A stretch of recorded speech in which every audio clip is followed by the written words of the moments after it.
Hello, friends. This is Sam Chaney reporting for Weaponized News. Today, January 2nd, 2026. We're in 2026, second day of the year here. We got Ruckus on the line. So I'm going to get through the intros here quickly, bring them on, and get to the news for you today. I hope everyone had a great Christmas and New Year. We're back to work here on this Friday. Thank you for joining us on this Friday broadcast, second day of the new year, 2026. And what do we got? A lot of the same old routine from the government, never-ending war, and fake caring about citizens. We have all that to cover. We're going to take a look at the extreme occult Masonic symbolism now coming out of the White House. They don't even hide it. MAGA cheers it on like chump, clown, conservative fools. We'll cover that. America 250, your corporate government. We're going to hear all about it all the way till July 4th this year. And they're going to literally ram corporate government down your throat and tell you how wonderful it all is, i.e. technocracy. We got to go over what NASA says we're going back to the moon. We're going to talk to Ruckus about that. Did we even go to the moon the first time? There's a massive push here now. We're in the new Cold War with China. And so part of that new Cold War is the new space race. So talk about fraud. Well, we can't even talk about that apparently.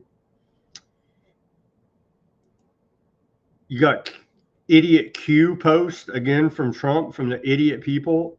And I don't want to degrade you. I don't want to, I'm not trying to, I just want you people to please see through this farce that Trump is not on your side. And all this riddlers on the internet is disinformation psyops by your own intelligence agency, spinning you in circles and burning you out and discrediting you every time you share this garbage. Anyhow, they're still running with that psyop. And we'll go over a little bit of that through Trump's own postings. He's part of it. A giant disinformation campaign.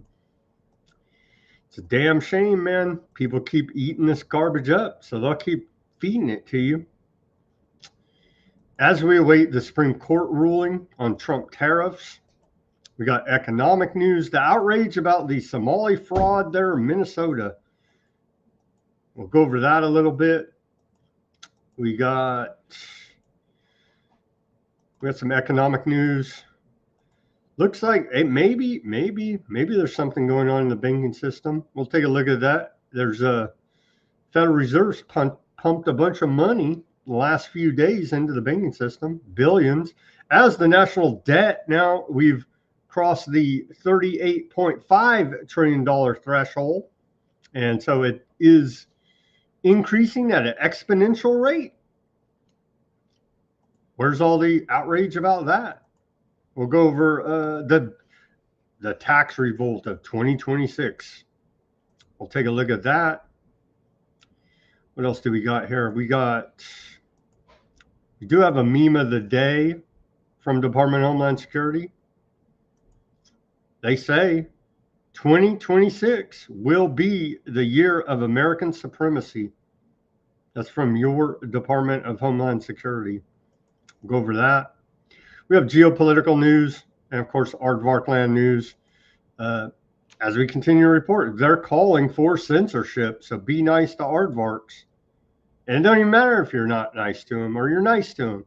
It don't matter, you see, because this whole censorship is going to crank way up again now for calling out genocide. All that to cover and much more on this first broadcast of 2026 from Weaponized News.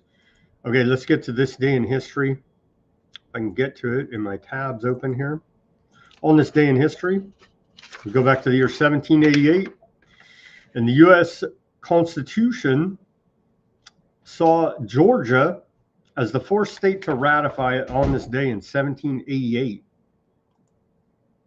In the year 1800, or first 1799, in 1799, Big Bottom Massacre in Ohio County begins in the Northwest Indian War.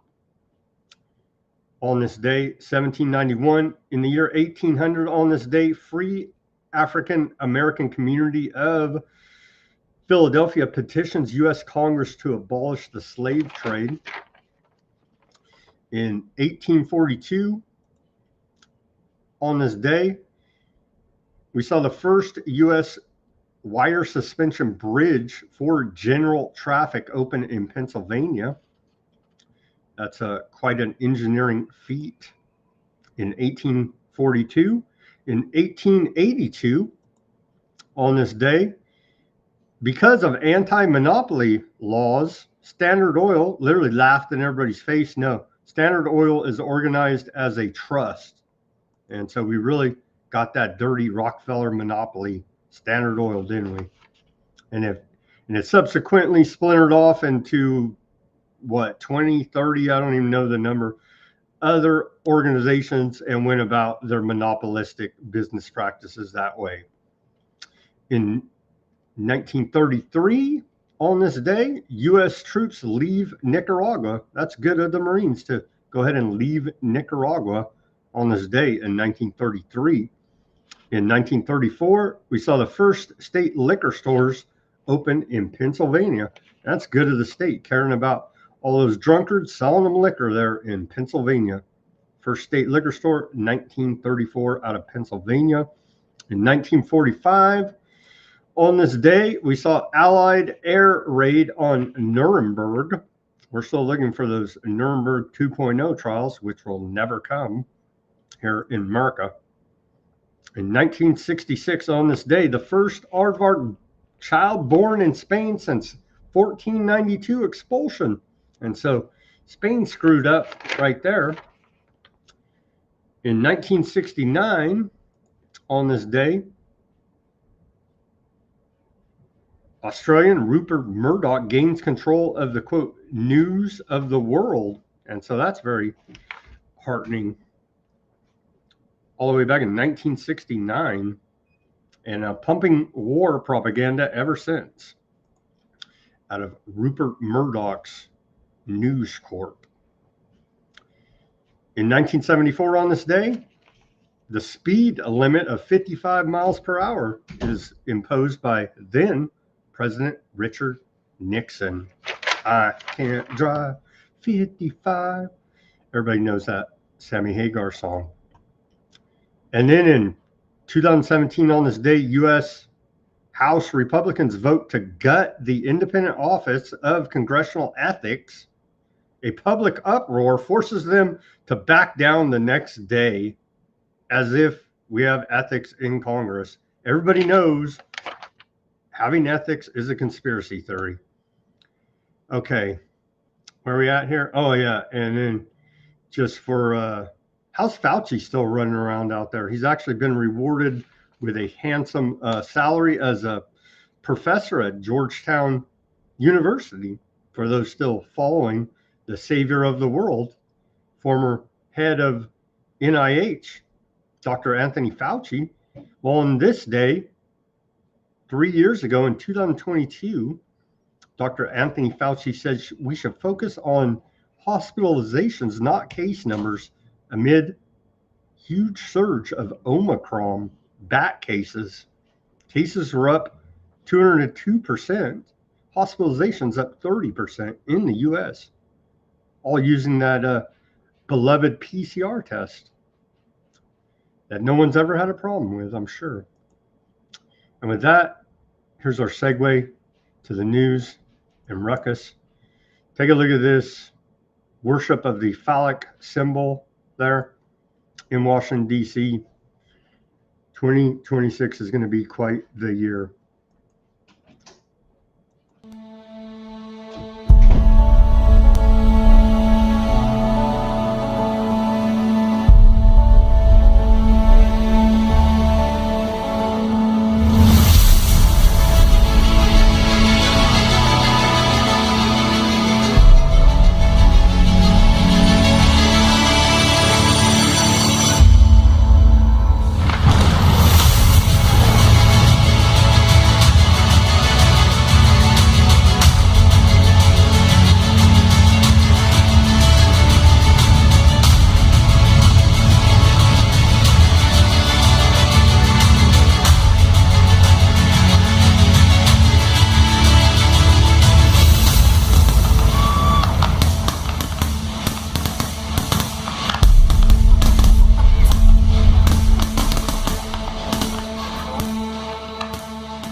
Ruckus, how you doing this Friday? Holy moly, that's some loud propaganda in more ways than one. Like visually, audibly, I mean, it's quite gaudy. I don't never know how to say that word. It's like this solid gold U.S. flag I got going on behind me. It's terrible. Ugh, anyways, but yeah, ready for 2026. Come what may, out with the old, in with more of the same. Am I right? That was the White House celebration of the New Year projected onto the Washington Monument in Washington, Let me D.C. correct you. That was projected on Washington's penis. That's what the Washington Monument is. Do your research, kids. I'm not making this up. I mean, it's a symbolic representation of Washington's penis. Obviously, not the real thing. I'm sure that's decayed, long gone by now, I would hope. But yeah, that's what these sick perverts are into. Isn't that neat? In case you were wondering, why is there this weird Egyptian Babylonian obelisk thing in Washington, D.C.? Don't ask questions like that. You might want to know what's up with the pyramid on the back of your dollar bill or the pentagram going on with the design of that entire place. Anyways, that's our country. We're going to celebrate that this year. 250 years of this great experiment. Why is it called a great experiment? I don't know. You would have to ask the founding fathers, the Freemasons, the aforementioned Washington, who I guess somebody somewhere decided, let's take that guy's penis, make a huge one, and put it right front and center of our country's capital. Yeah, God bless America. It makes zero sense, does it, Sam? Makes perfect sense if you look at the occult design behind Washington, D.C. Here's what you're talking about. There on the map, you can see the clear upside down star pentagram. And yeah, take a look. We played the documentary here. I forget DC Sorcery, I believe. There's many out there, but yeah, take a look. It's And just a coincidence. You're tripping. they're not all good Christians as they say on television here now. That all being said, is obviously there's a lot to the fact that they would bother to do something like that on the obelisk. It means something more to them than the people going, ooh, oh, look at that, go America. It's some sort of weird like ritual thing that I'm not down for, you know. There's always two meanings behind everything they do, those for the initiates and those for the idiots out here like us that are not part of their secret society. What do I know? I'm Somalian. I have an IQ of less than 65. Indeed, the damn Somalians. And they even say Illuminati, anyone? I don't know. The Illumination of America is what that display was actually called. They're literally throwing it in our face. The Illumination of America at the Washington Monument, celebrating 250 years of the United States of America. And there's a long one. There's a like 17-minute clip of it for those interested. What's that expression? When in Rome? Oh, wait a minute. Yeah. When in Deep, Egypt, deep meaning on that one, folks. Anyways. I especially like this still image taken by old Doug Burgum. What is he, Secretary of the Interior? I especially like this. And he put up this still image. So there you go, Ruckus. Totally legit man walking on the moon there, right? Which we totally did. Oh man. Oh, this does look nice. Here's the old. There you go. Yeah, no, it looks silly.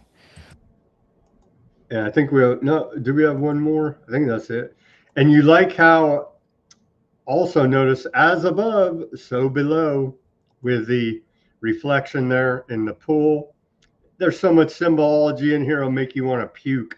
If we could do a 3-hour show going through it, but that's not what this show's about. But you can see as above, so below, and it goes on and on and In on. case anyone missed it, I recommend Bill Cooper's Mystery Babylon series. That'll cover it all for you perfectly. And I'll cover it all and let you know what these people are really all about and what they think about you, which ain't much. Well, you're a beast of burden, they say. We're living in their world and we're using their resources, and so therefore we got to go.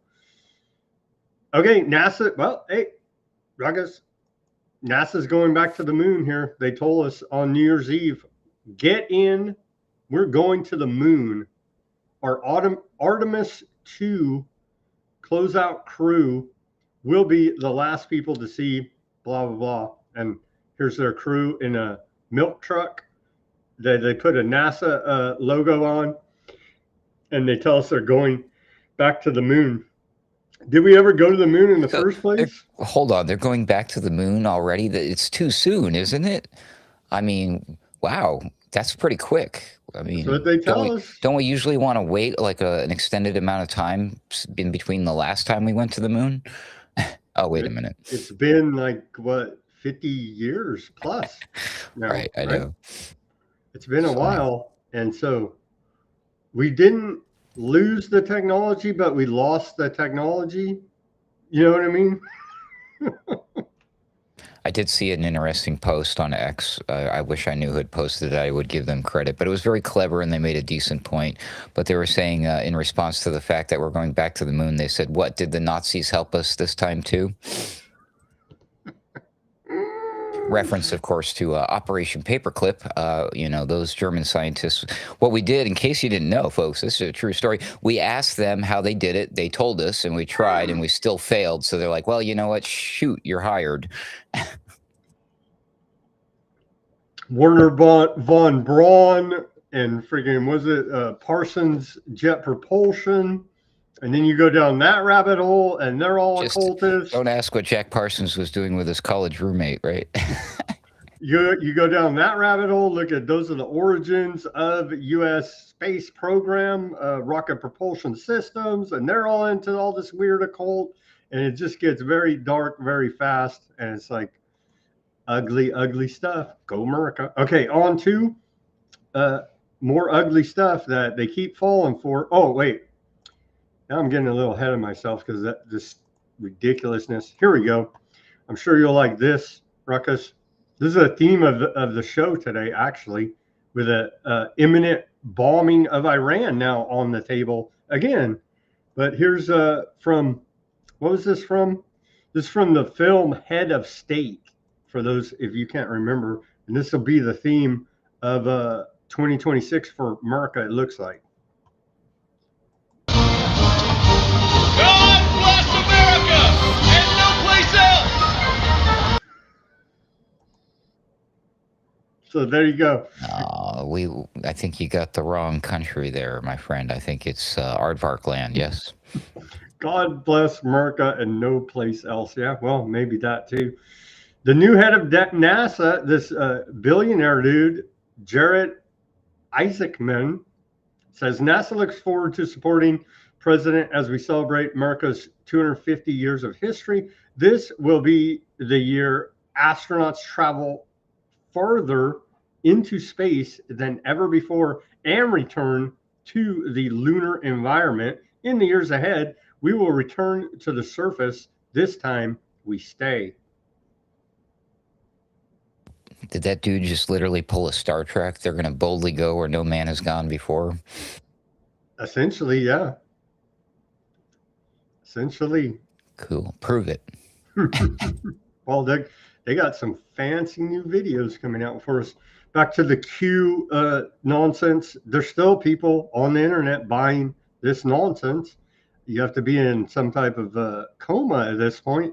But here are some posts from True Social by Trump. And they're saying this is the secret signaling that we just don't understand, because this, he first posted, windmills are killing all of our beautiful bald eagles.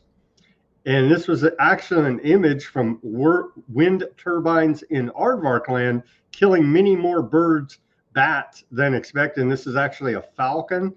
And the hidden message here is the photograph was taken on 9/11/2017. And so all of this is a hidden riddle that we just are not sophisticated enough to understand, Ruckus, because it's all for our own good, all this idiocy and treason and support of genocide. Well, what the hell? We're complicit in genocide at this point. That is, the U.S. federal government is complicit in genocide in Gaza. And so all of this is, we just don't, we simply don't understand. Well, I can one up the Q-tards on this one because obviously they didn't do enough research into this. It's not. Obviously it's not a bald eagle like the Trump post suggested, and neither is it what most people suggest. It's a falcon. It's a Kessel or something. I'm saying the name wrong. It's actually one of the most common birds found in Israel.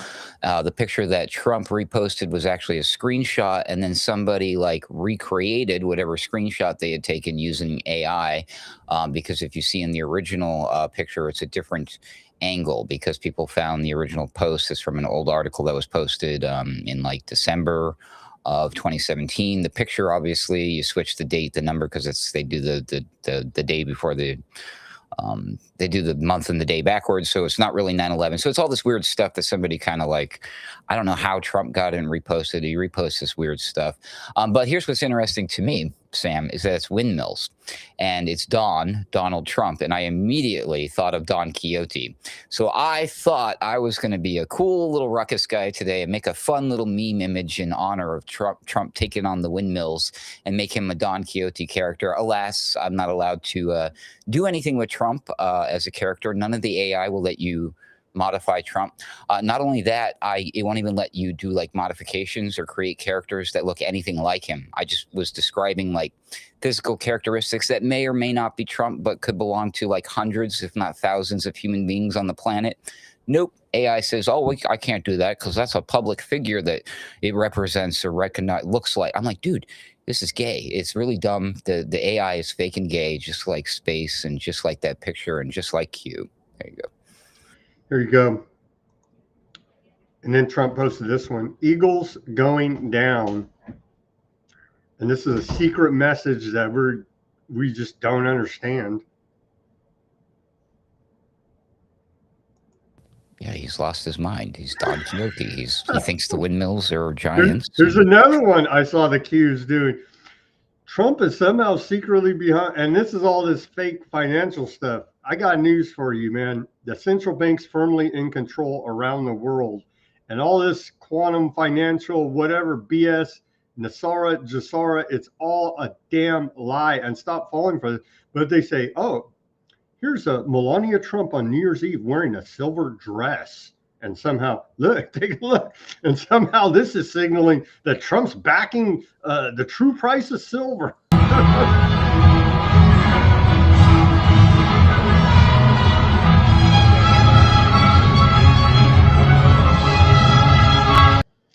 So Trump's backing the true price of to have true silver price discovery in the market is what that's signaling. They tell us when Elon Musk says, no, we can't have silver prices this high because of industrial production demands is going to cause the price of everything to go up. Trump knows this as well.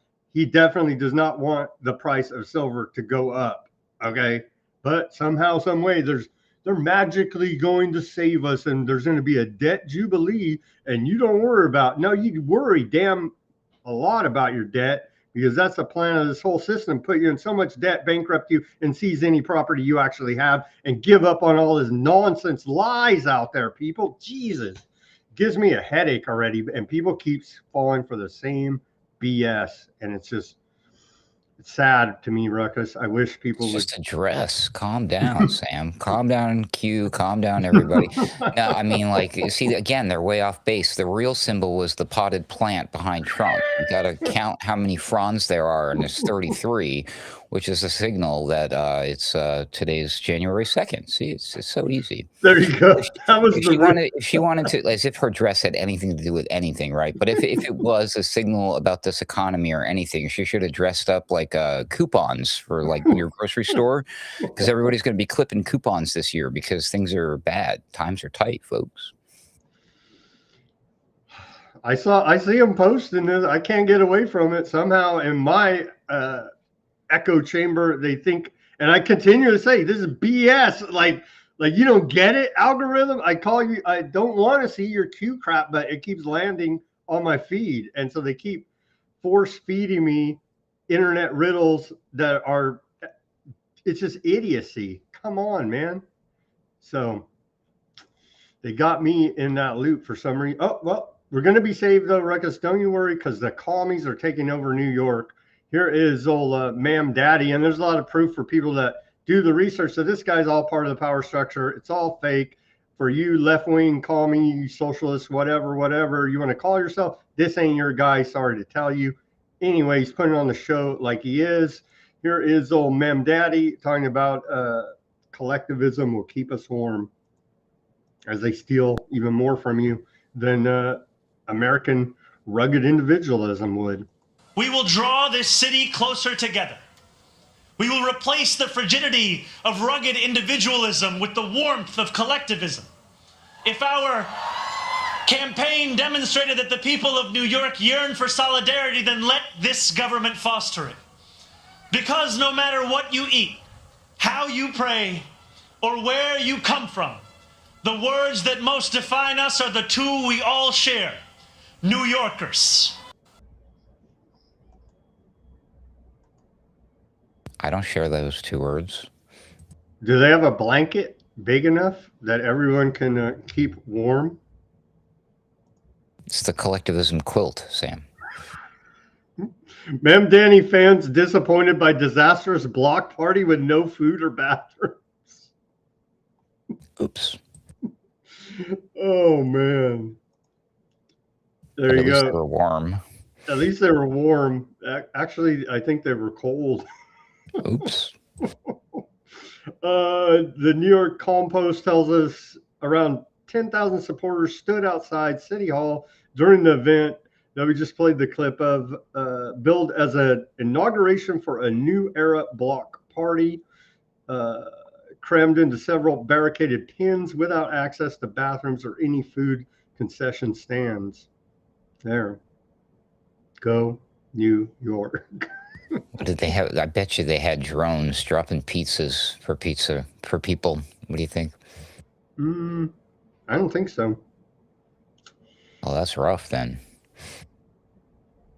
One of the event goers to the inauguration of Ma'am Danny said, I was expecting food and music. I could have watched this from home. I hope they were wearing masks at least and staying 6 feet apart. No, they don't follow those rules. There's still bats running around everywhere, and nobody even There's follows that. super flu season, people. You better be careful. Apparently not. If Ma'am Daddy would have said something, but he doesn't care about public health. Some more occult esoteric out of the Trump. Wait till this thing comes up. Trump says construction of the Triumphal Arch to begin in 2 months. And I forget even what this is. Do you remember, Ruckus? But these are all over the world, these arches. And so are the obelisks as well. And so we're gonna see them build this out as a part of America 250.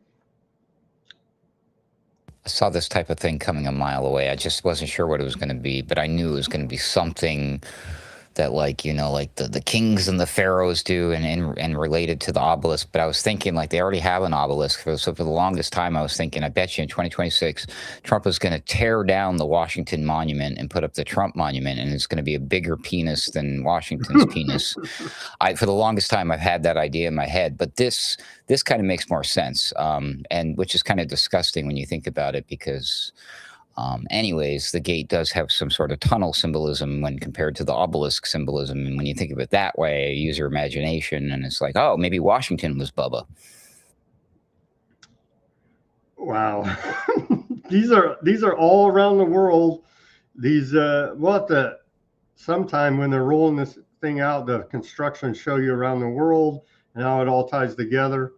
The Triumphal Arch is expected to begin construction sometime in the next 2 months and be ready for July 4th, 2026. So we have that to look forward to from the good Christian Trump. Trump's been a little bit concerned about Supreme Court. We're going to see how they rule on his tariffs. Everybody's waiting here now, or the rest of the world is. He says he sent out this message to the Supreme Court.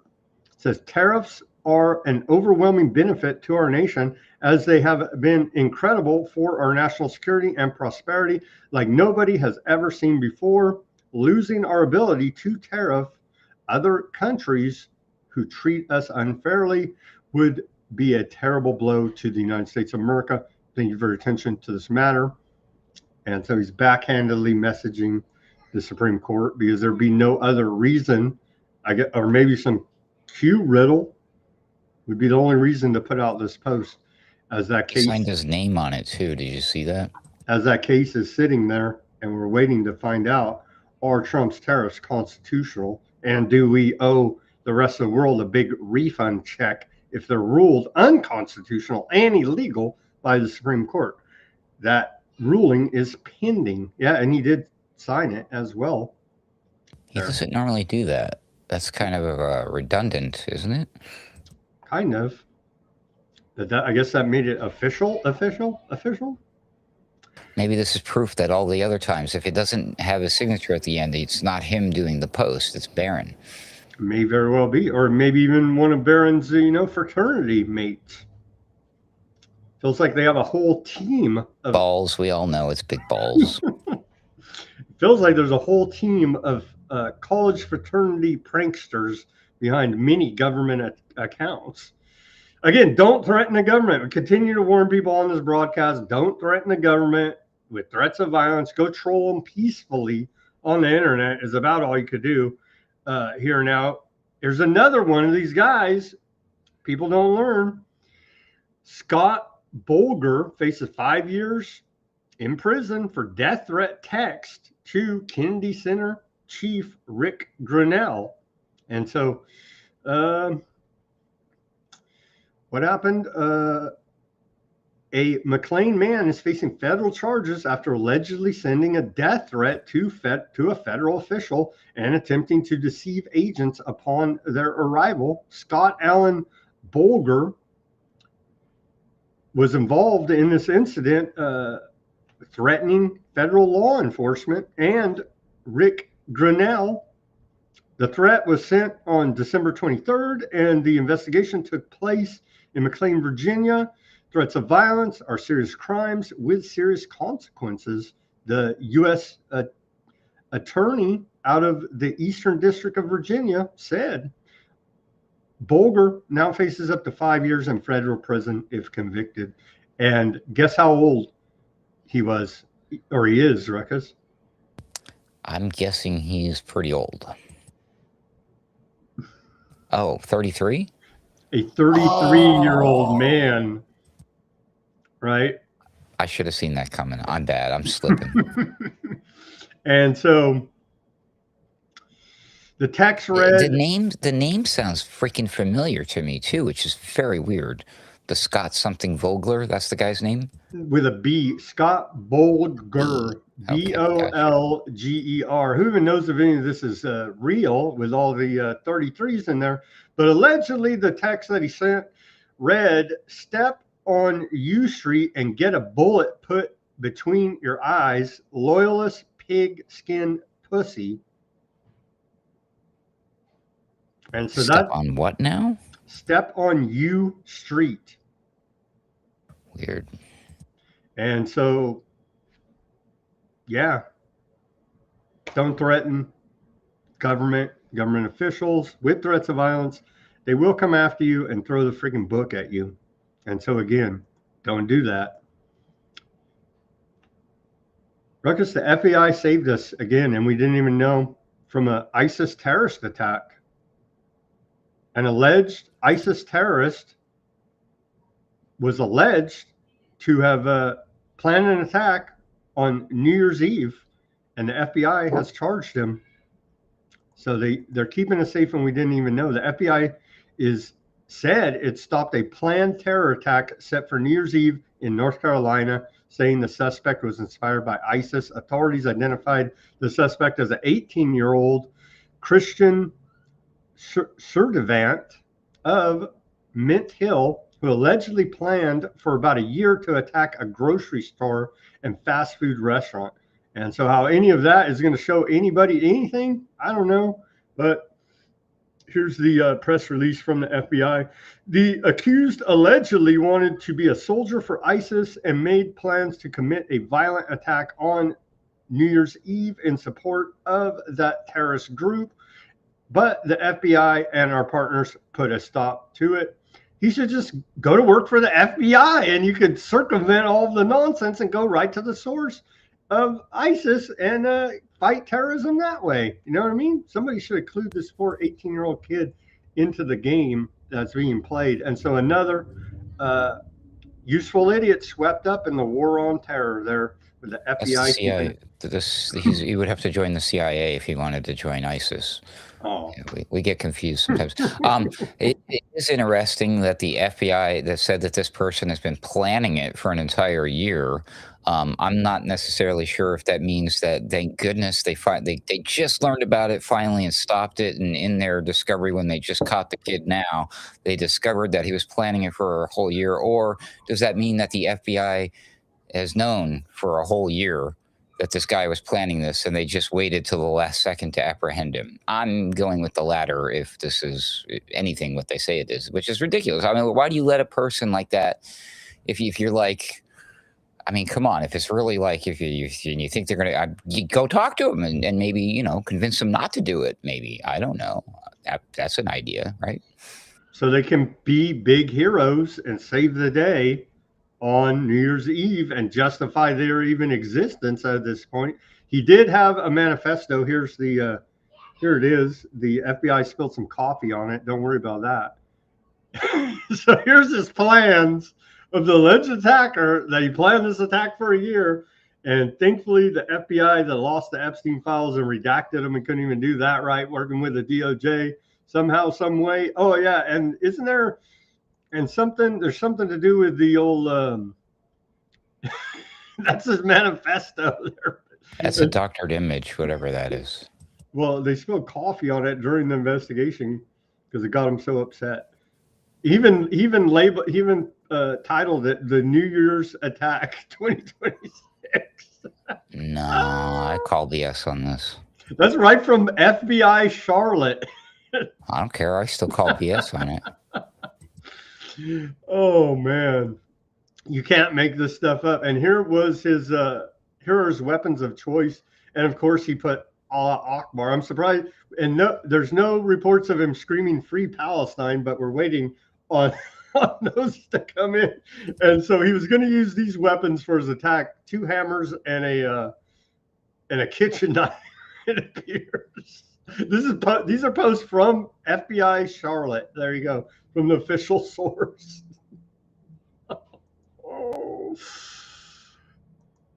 Don't threaten the government. Don't do terrorist attacks. You're playing right into their hands. Okay.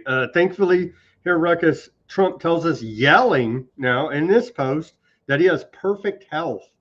And so there's rumors out there on the interwebs that Trump has health problems. He's always having to have bruises on his hands that look like some type of intravenous drugs are being put into him. So he's on some type of therapy. It's being rumored out there. But according to official sources, Trump himself, the White House doctors, who've never been wrong about anything ever, the White House doctors have just reported that I am, and he yelled it at us and quoted it, perfect health.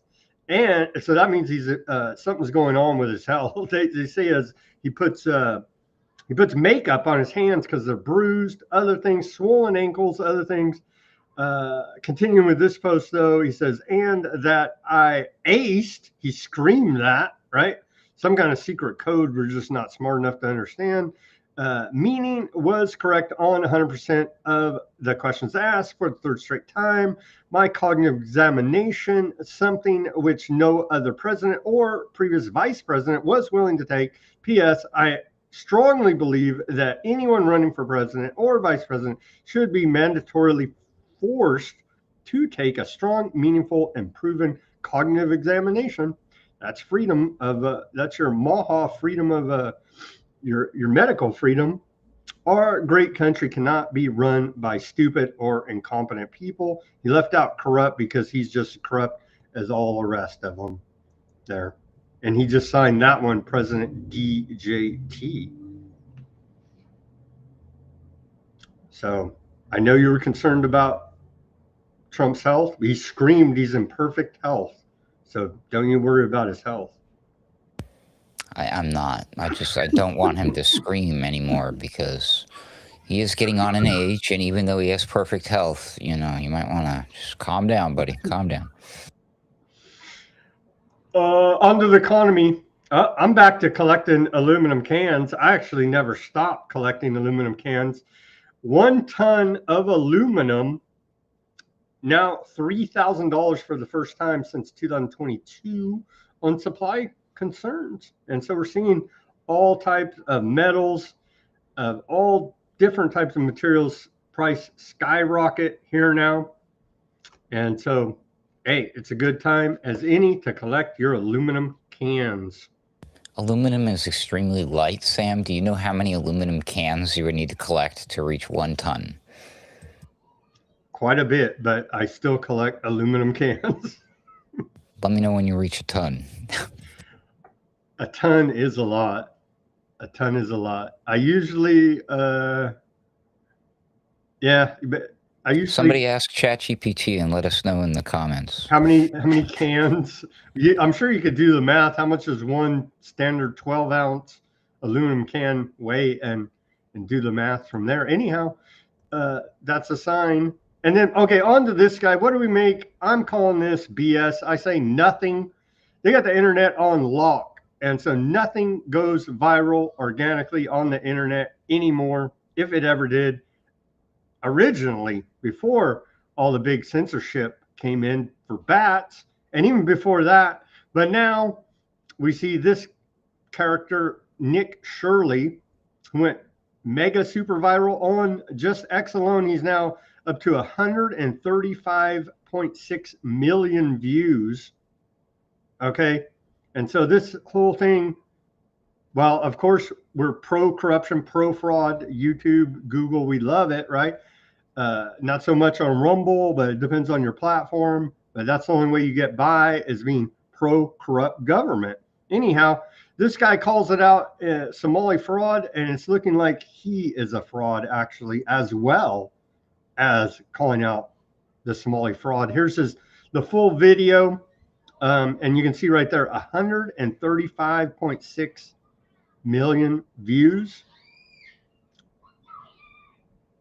So there it is. What do you make of this, Ruckus? Should we be concerned? Should we bomb Minnesota because we love bombing Somalis so much? That dude is a hero. Didn't you know? I think Disney and Pixar are making an entire series about it for Netflix. Daycare Hunters, starring Nick Shirley. Just kidding. Yeah, I don't know. That one right out of the gate gave me, like, I had my hair sticking up on end. I'm like, oh boy, here we go. This one's got all the PSYOP things and all the useful things, so they can divide the entire population over this one. I mean, it's got a little bit of everything in this, folks. The true crime element, the conspiracy theory stuff, the fraud, the politics, the Israel issue, you name it. It's like it's all in there. It's crazy. And then you have the phenomenon of the Nick Shirley guy, who's like, oh, now he's come up out of nowhere. He maybe got like hundreds or thousands of views. Sure, he's been around, been doing this for a while. But why this? And why has he been thrust in the limelight? When, if you went out there and did that, Sam, do you think you would get this much attention?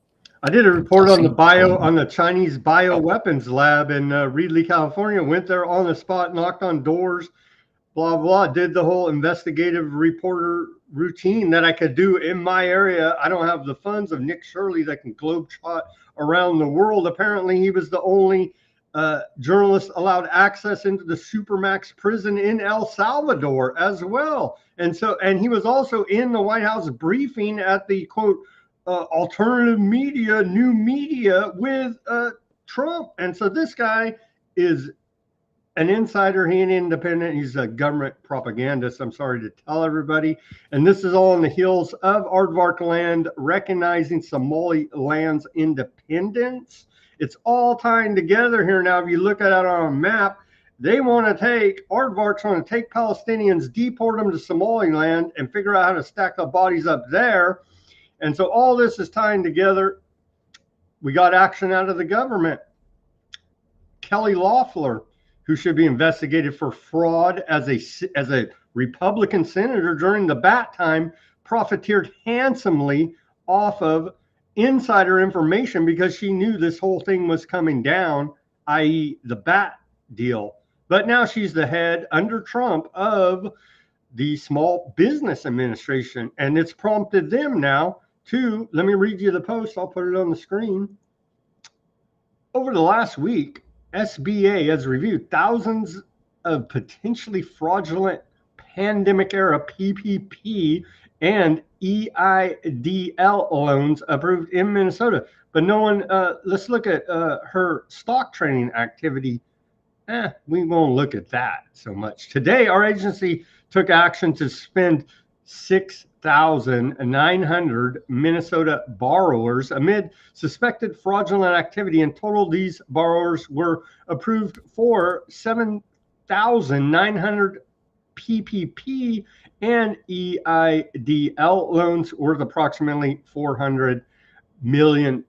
These individuals will be banned from all SBA loan programs, including disaster loans going forward. We will also refer every case where appropriate to federal law enforcement to prosecute and repayment. You're never seeing that money again. After years, the American people will finally begin to see the criminals who stole from law-abiding taxpayers held accountable. And this is just the first state. And here's one right here, American taxpayers right here. Big criminal Kelly Loeffler stole untold amounts of money behind knowing front-running stock picks, knowing insider information on the BAT times. So right here, she's correct in her assessment, but there will be no accountability. And here's a giant criminal right here, the head of the SBA, along with all those dirty Somalis. Ruckus. Well, it can't be both, Sam. It's both. I thought it's supposed to only be the dirty Somalis. No, it's both. It's that white lady Kelly Loeffler as well, former senator. Shocking. Fraud exists across the board. I'm just shocked. You'll like this. Six. I need three hands. 666. Take a look at this from old was the Brownstone Institute. They put this one out. They say the FBI can, in fact, arrest state governors for misuse of federal funds. And turns out under 18 U.S. Code 666, theft or bribery concerning programs receiving federal funds.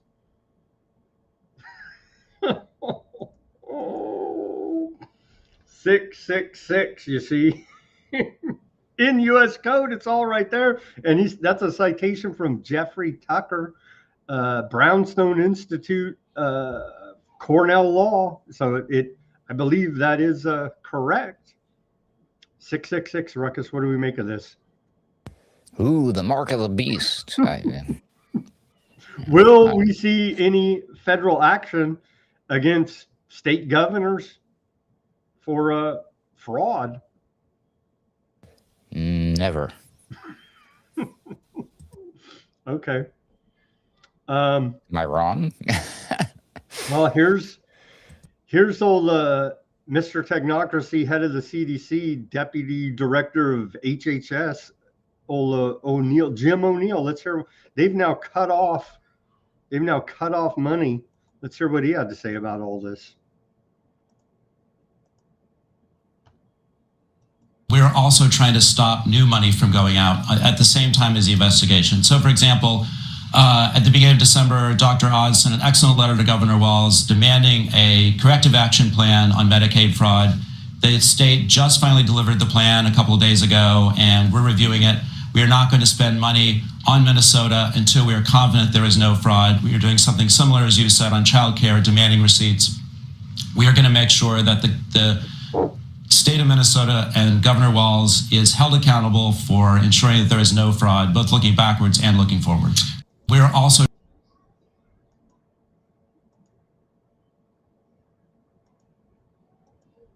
the entire thing was a fraud, wasn't it?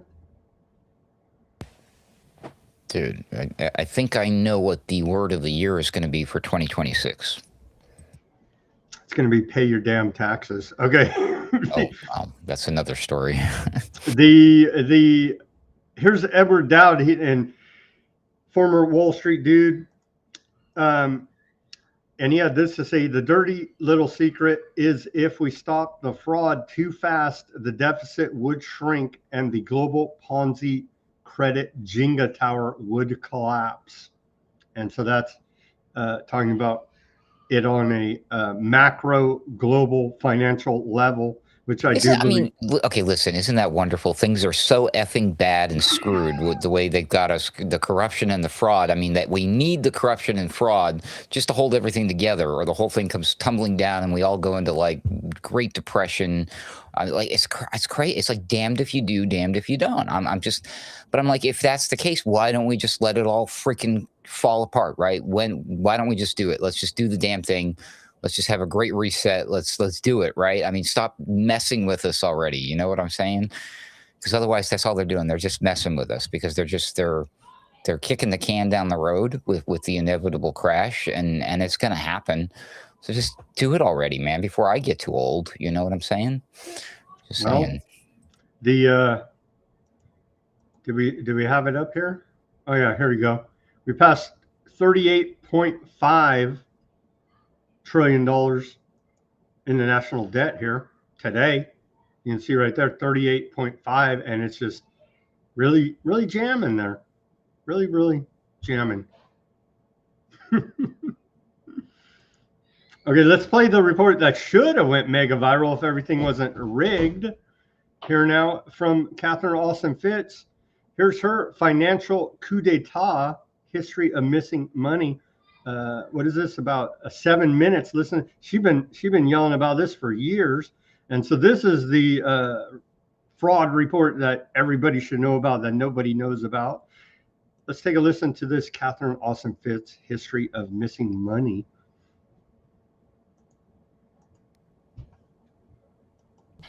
And let me give you the history. In 1994, the New York Fed and the Federal Reserve bought shares in the Bank of International Settlements. The Bank of International Settlements is the central bank of central banks in Switzerland, and operates above the law. They have sovereign immunity and enjoy it in many respects, and they can receive and hold money secretly. They can keep money on their balance sheet secretly. So the Fed bought shares and made their relationship with the BIS much closer in 1994. In 1995, a budget deal basically crashed and burned in October. And it was then that one of the largest pension funds, or the president of the largest pension fund in the country, said to me, they, whoever they is, have given up on the country and moving all the money out starting in the fall. And it was that fall, October 1997, when money started to go missing from HUD as well as the Department of Defense. As of today, there's $20 trillion between 1998 and 2015 missing from DOD, and $1 trillion missing from HUD. The other thing that started to happen when that money started to go missing, Polly, was what I call the Great Poisoning. So literally, it was the next month after the budget deal crashed that OxyContin was approved, and the HUD predatory lending started, and the pill mill started, and really the targeting of the low-income neighborhood started, including the roundups coming from the private prison movement. And so undocumentable adjustments then skyrocket. Coming into 9/11, we had been working with a reporter in Washington who was writing story after story about the missing money, and we had a huge spread coming out in Insight magazine, the cover story going to all the congressional and Senate offices talking about what was then 3.3 trillion missing and demanding accountability, including who were the private corporations and banks running all those payment systems. And we expected that story. It was going to be run on September 15th, 2001. That Monday, so the day before 9/11, Donald Rumsfeld gave a press conference at the Department of Defense. You can see the video up at the Missing Money website at Solari. And he announced that the Department of Defense was missing $2.3 trillion. And we assumed he was trying to get ahead of our story. Well, we know that wasn't true. The next day, 9/11 happened.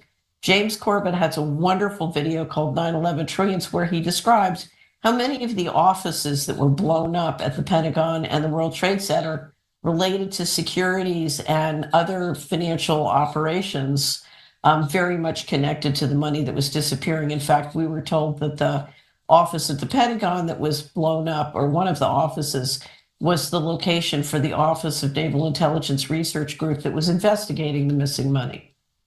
And so the rest is history. The Patriot Act had passed, and then the DOD got huge appropriations, and nobody really cared about the missing money. So let me go back to the chronology again. So fast forward, Carolyn and I kept tracking the missing money and kept tracking and tracking. And then in 2015, the financials came out, and it was the greatest missing money in 1 year. The DOD was missing 6.5 trillion in a year. And I started to talk about it publicly. You know, I kept talking about it, but needless to say, nobody was really picking up on it after James Corbett made that great video. And so Dr. Mark Skidmore, who was a professor expert in budgeting at Michigan State University, heard me, and he said, "Oh, wow, she must be wrong. It can't possibly, you know, the Department of Defense can't be missing, 10 plus times its total budget in a year." And so he went to the financials on the DOD website and discovered, actually, I was right. There were 6.5 trillion of undocumentable adjustments at the Army and the Department of Defense. And so he called me and he said, "Is there anything I can do to help?" And I said, "Yes, we've never done a complete survey of all the financial statements in all the years from fiscal 1997 to 2015. Would you get some of your students and do a complete survey?" And sure enough, he did. And to his shock and amazement, I had the number up to 12 trillion.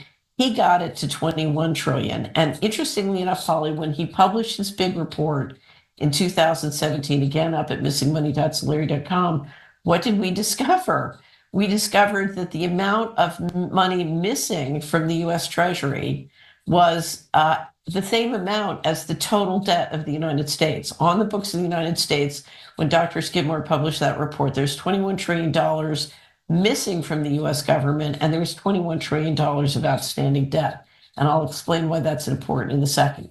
A lot of pressure was brought on the Department of Defense to produce audited financial statements. Once again, they refused. And when they refused, remember the Kavanaugh hearings?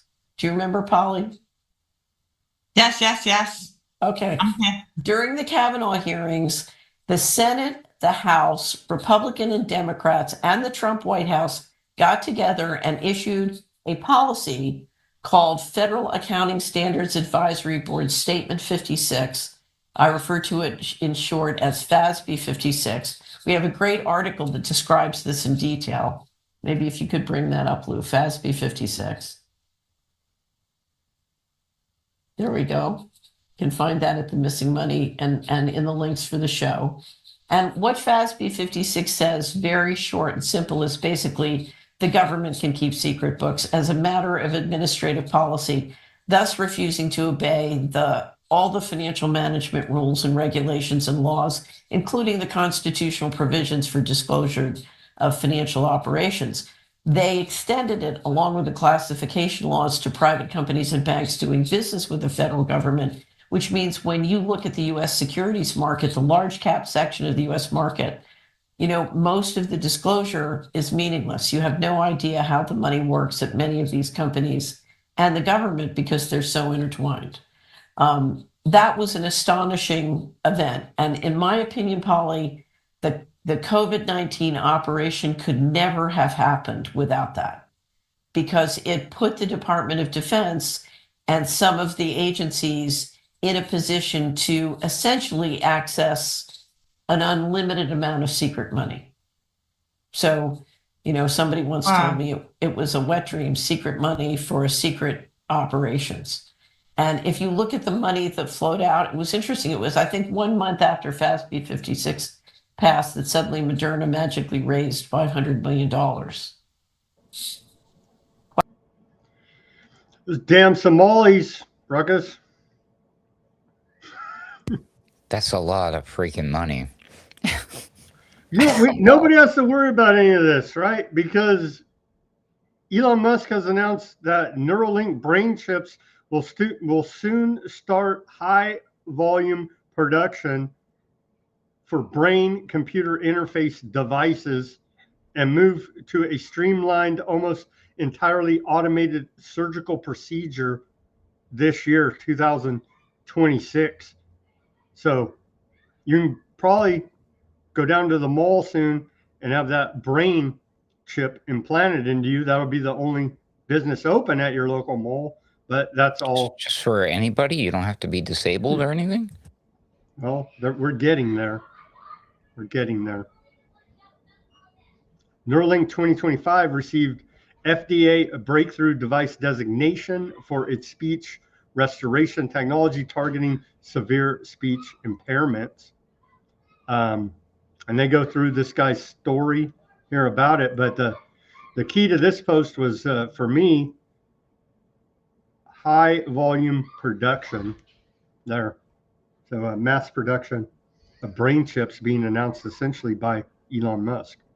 Yeah, this isn't good because generally I'd like to think that they're just going to try to convince the people that they want this thing. And I guarantee a lot of people will be more hesitant about this than they think. People are hesitant about getting their eyes corrected with laser surgery. I'm one of those people. You know, there's still a lot of folks who don't want to do some of these things. The head of the FBI looks us straight in the eye, Cash Patel. Oh, stop.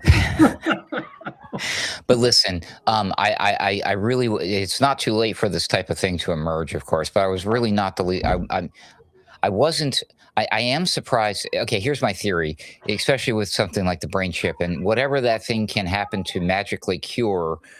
I think suddenly people are going to come down with that ailment, if that makes sense. So if suddenly like, oh, this is the perfect solution for people who have speech issues or mobility problems. What if suddenly there's some new disease or a side effect of a cure for a disease that, oh, shoot, one of the side effects is everybody's having mobility and speech issues. No worries. Elon Musk to the rescue. See what I'm saying? I really have that strange feeling. But then again, this just could be like, hey, everybody's stupid and they just want to run out and buy the coolest thing. So just because Elon Musk is doing brain chips, we're all going to get brain chips now because that's what we do. It is 2026 already, 2 days in. So you never know. There's 20 participants so far in the Neuralink program, and talking about the eyes, they say announced goals for faster LASIK-like implant procedures in minutes and emphasized flexible electrode threads for safer neuro placement. You could have this done right there in the chair at your local Walgreens. Does that sound familiar? We're getting there. We're getting there. Okay, with that, let's take our live commercial break. I wouldn't take the brain chip, but what do I know? I guess I hate crippled people. That's how they're going to sell it. Oh, you don't like the brain chip? I guess you hate handicaps. Okay. Everybody go to weaponizednews.com, get yourself a holograph sticker, a white background sticker there, and a clear sticker, weaponizednews.com. Appreciate all of the subscribers, the listeners. Push that like, share, subscribe, notification button. Go to weaponizednews.com. The link is in the description below here, to the store, to the Cash App, to the Buy Me a Coffee, and our Bitcoin wallet address.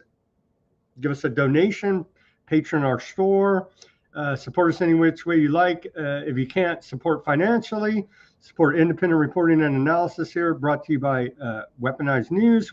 I just uploaded the back half of Monday's show with Simon, a documentary about U.S. versus Chinese foreign policy in the Caribbean and Latin America. It is, warning, very dry. It's just reading the actual policy documents telling you actually what each side's policies are. And as this is going to become a very hot spot, well, it already is a hot spot, and China is belling up to the table here saying, wait a minute, U.S., you guys just can't go and seize all of South America here now.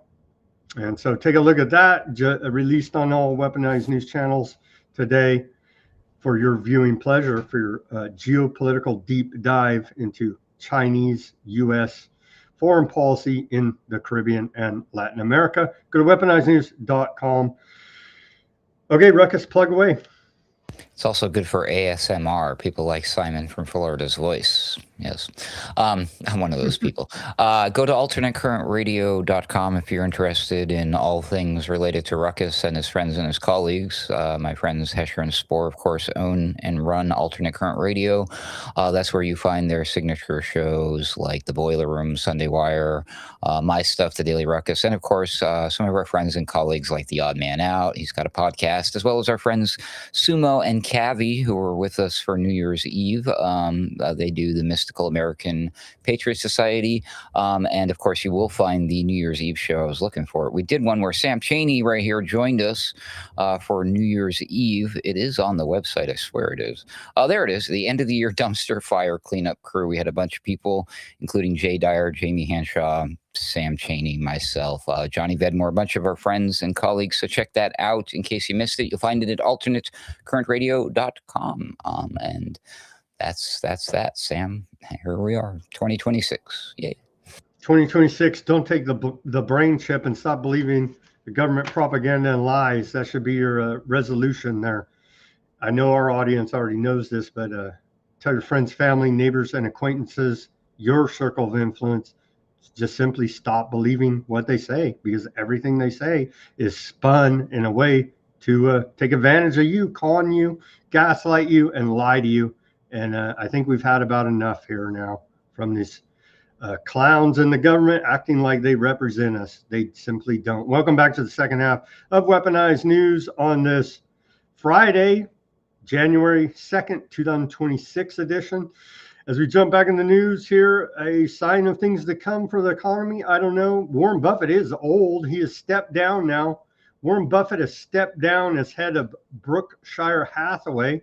Dude's like 80 something. His sidekick, old Munger, died. What, I can't even remember when, but so he's getting up there in age, but he stepped down now. Shares Berkshire Hathaway has stepped down, and they have a new head, Greg Abel. Era begins at Berkshire Hathaway as he's holding. I saw some post. Berkshire Hathaway is divested everything into cash, or maybe not everything, but a large amount, and they got a billion, 10, 100 and whatever, $50 billion cash sitting there waiting for the bottom of all these markets to come in and buy everything on the cheap. So they know everything's in a bubble right now. And so maybe take a hint from old Warren Buffett at Berkshire Hathaway and start looking, and don't buy high. Not giving financial advice. I'm just saying, look at the guy who knows, Warren Buffett. He's divested, sitting there with a pile of cash, waiting for these bubbles to pop and come in on the cheap. Just saying, take a look at him. Not financial advice, Ruckus.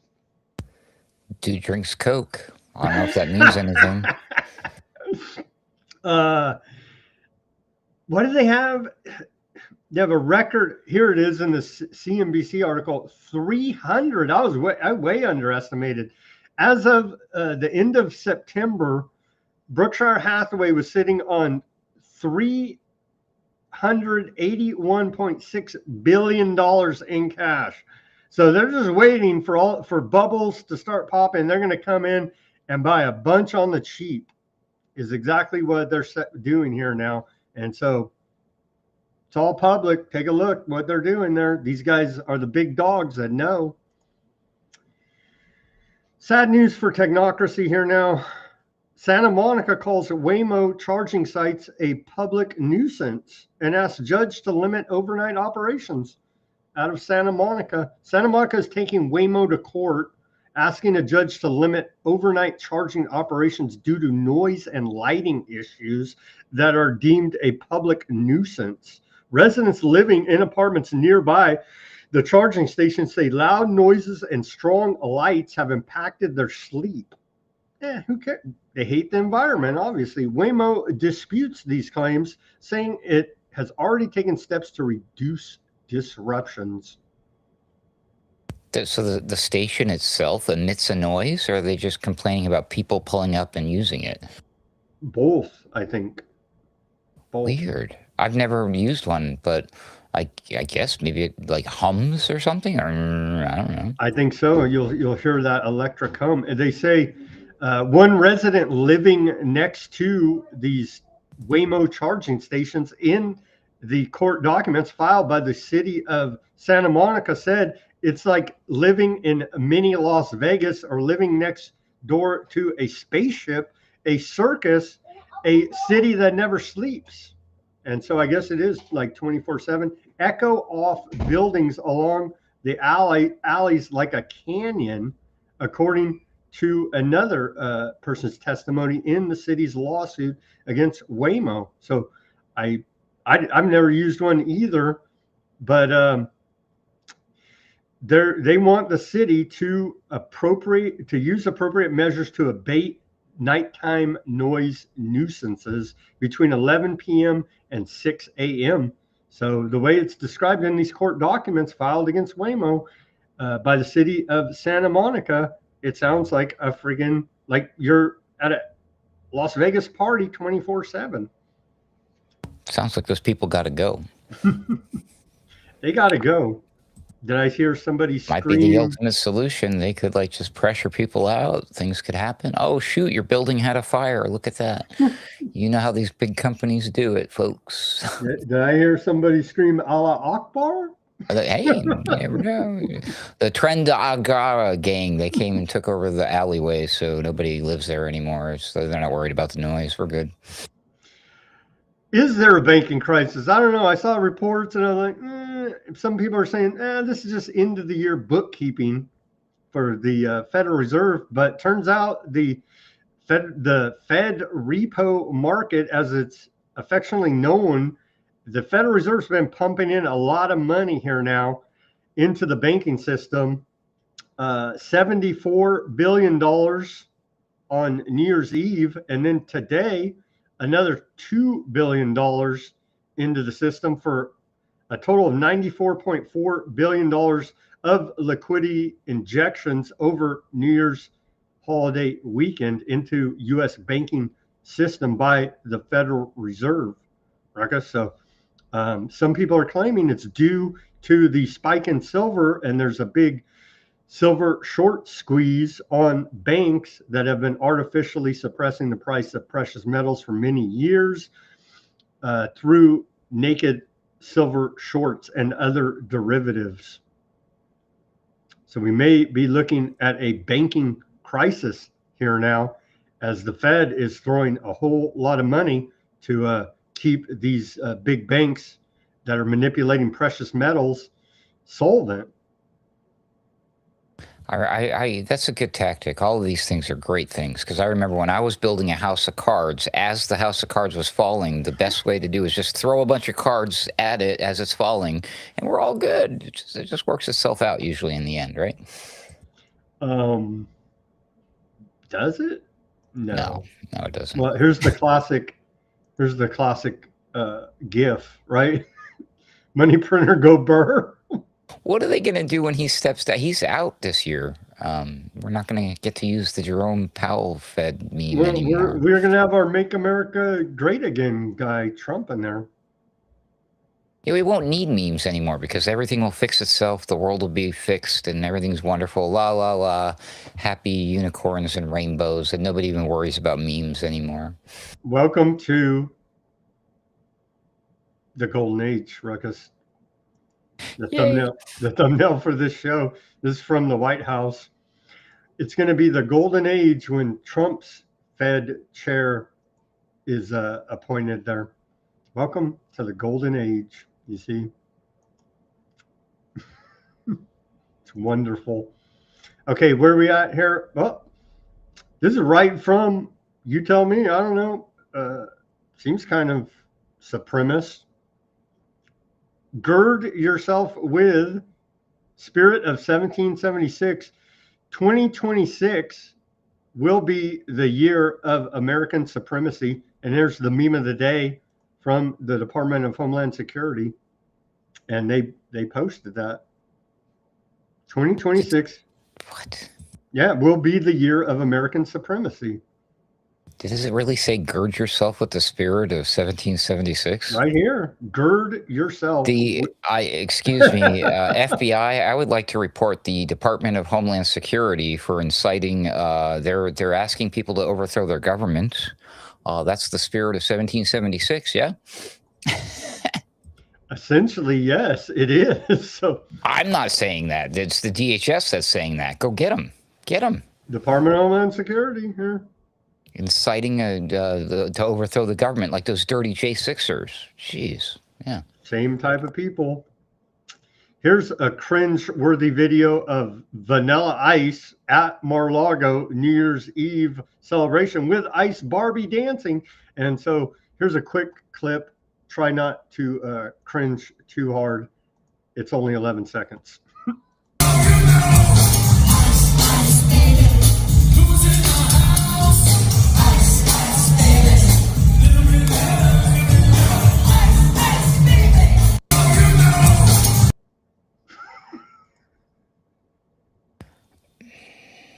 More of this. Let's do it. More of this. I love it. I'm embracing it. It's fantastic. Wow. Who needs memes when you have real life like that, right? Classes back at the White House, they told us. The serious adults are back in charge at the White House. Oh, yeah. Here's the meme posted by Trump. Chicago doesn't need help. We have everything under control. And of course, Fat Pritzker is eating a double cheeseburger. Trump's jealous of that cheeseburger. And so there you have it. Very professional by President of America. Well, Trump can do that because you're allowed to use other political figures, just not political figures who happen to be Donald Trump. So, yeah. Conceded much, my dude. Funny how that works. But hey, the government's not weaponized against us anymore, Ruckus. That's what they've told us here now. They're weaponized against each other, clearly. There was a wrestling. It's such wrestling. I mean, by now, can't you see it, folks? Wake up. They're literally, they tell you they have literal professional wrestlers at the White House.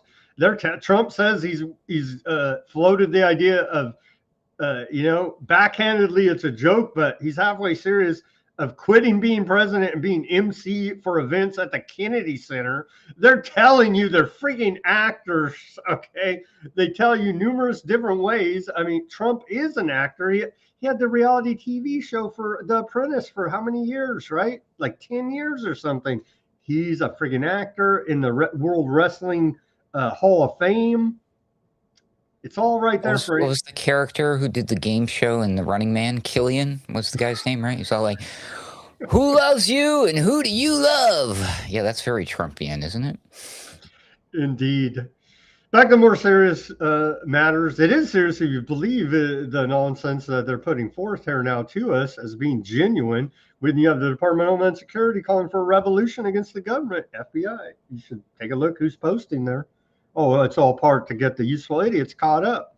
And then some idiot MAGA will go say, I was following Department of Homeland Security. They're like, you're a terrorist now. Good job. You see how that works. There was a 6.5 degree magnitude earthquake in Mexico earlier today. Let's take a look at some of the, here's a tall building that shook a little bit. There's some video of said earthquake.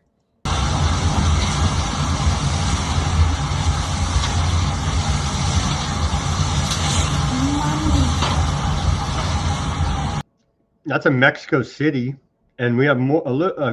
We have actual footage of the fault here. You can see the ground, the earth is cracked open right here in this video due to the 6.5 magnitude earthquake. Miren, después del terremoto que pasó ahorita en la playa, aquí en Barra Vieja, miren cómo se agrietó la tierra. No, hombre, bien feo. Feísimo, feísimo. And we have the very Latina Sheinbaum president of Mexico having to cut a talk that she was giving here short due to the earthquake. Here it is, video of that. And she's very Latina, Sheinbaum. ¿Dónde está?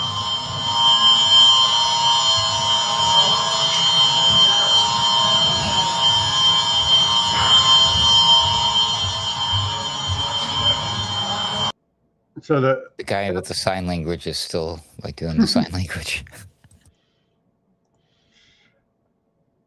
Okay, on to I didn't see any reports of deaths so far, so it looks like maybe not that bad for Mexico. We'll see. Okay, on to, and this again, it's all freaking Western intelligence provocateur now, but somehow, some way, America's idiots will never wake up to these facts. Powerful image of a lone Iranian protester in front of security forces draws parallels to Tiananmen Square tank man. Here now, the New York Compost tells us, and this is the image right here that they're comparing to the Tiananmen Square tank man, if you can remember that. Here's the, you can see right there, protester. And it's all staged. This is your war propaganda staged up by Western intelligence. And so here's all the bad Iranian, and then here's the one lone. The image has been shared by Iranian focused outlets. And so they're trying to overthrow the Iranian government right now and rolling out some old, tired propaganda. Oh, there will be plenty of regime change taking place this year. That's my prediction. Trump says U.S. will intervene if Iran starts killing protesters, locked and loaded.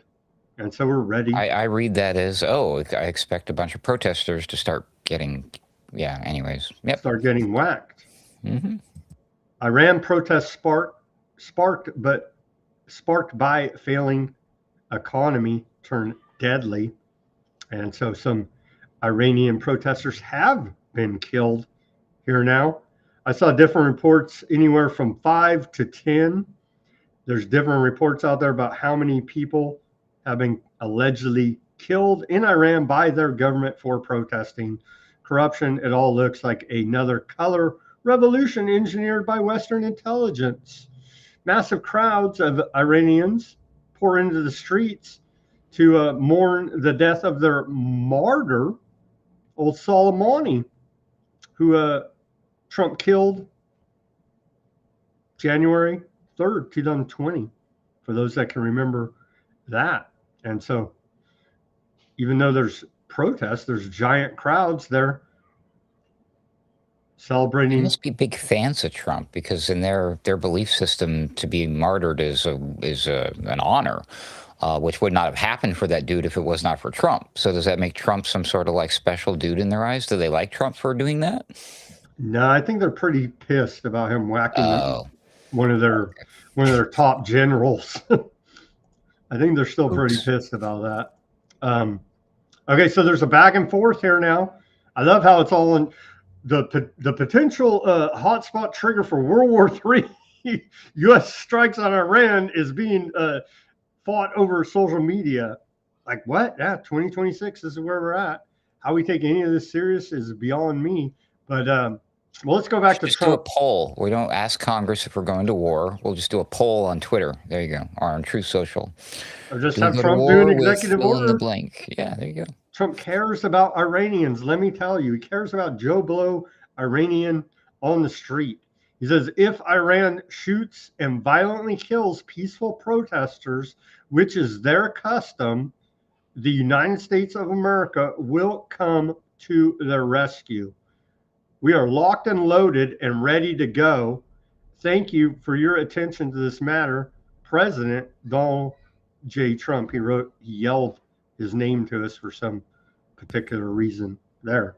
And this is on the heels of a week-long visit from Shadow President Bibi Netanyahu, and just turns out to all coincide here.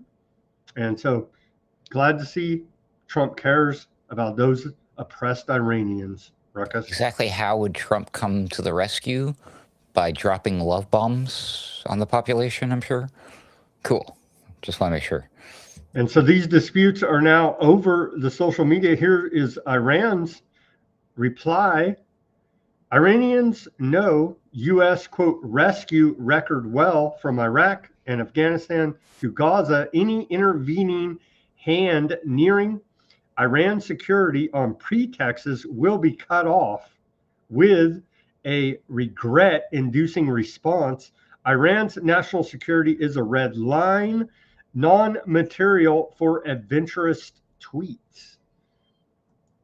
Post that for you here. Ali Shamkhali, political advisor to Iran's supreme commander, put that post out of Iran. And then here is we covered that one. And then we have another one here. All American centers and forces across entire region will be legitimate targets for Iran. The Iranian parliamentary speaker warned against disrespecting Iran, warned U.S. President Trump. And so here's that post.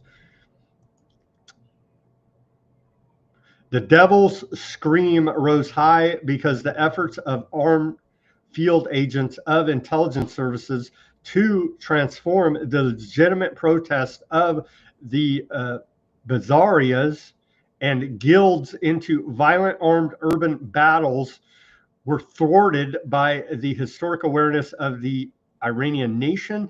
The Iranian nation throughout history has disappointed enemies far more cunning than these. We never equate the ranks of the protesters with foreign mercenaries, and we embrace our dear children. Moreover, the disrespectful president of America should also know that with this official admission, all American centers and forces across the entire region will be legitimate targets for us to respond to any potential adventurism. Iranians have always been united and determined to act in the face of an aggressor enemy. And so they gave you all the pieces to start a major war with Iran on both sides. There it all is. That turns out old Mike Pompeo, former head of the CIA, and looks like he's on amphetamine. I would say he's on some type of a Zimbic drug because he's all sucked up now compared to the fat pig that he was, but he's still a lying criminal. He seems to have said the quiet part out loud in this post. Well, Mike Pompeo says the Iranian regime is in trouble. Bringing in mercenaries is its last best hope. Riots in dozens of cities and under siege, names all these cities. 47 years of this regime. POTUS 47. There's some more riddle BS coincidence. Happy New Year to every Iranian in the streets, also to every Mossad agent walking beside them. Huh?